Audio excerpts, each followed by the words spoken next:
Kupanda kwa mafuta Kenya ni alama miongoni za alama katika sera za kikoloni ya Kiamerika kupitia mfumo wake kibepari wa kirasilimali na siasa zake za kiutawala kidemokrasia.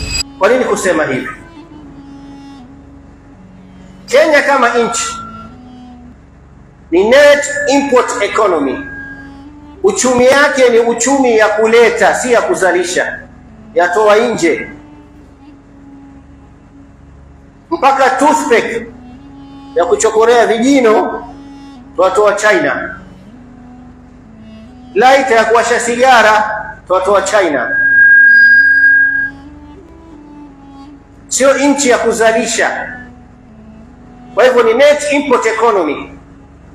Na katika yale ambayo tuna import kama Kenya, ambayo inachukua dola nyingi, ni mafuta, fuel, petroli, diesel na paraffin na A1 jet ya kutumia katika mandege.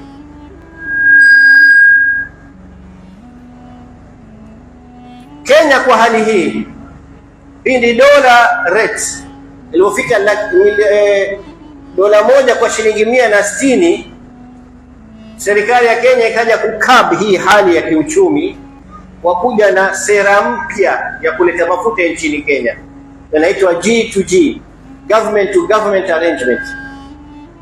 Lengo na madhumuni sio kuletwa mafuta kwa bei nafuu.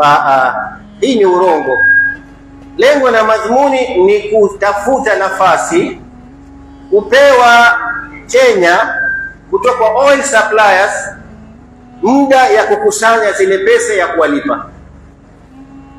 G2G inapewa 6 months.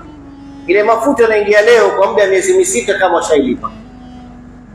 Kiasi kwamba inaondoa ile pressure ya foreign reserve nchini Kenya, kwamba ile pressure kutafuta dola kwa haraka kulipa mafuta inapungua. Kiasi hii inashukisha ile exchange rate kati ya dola na senti za Kenya.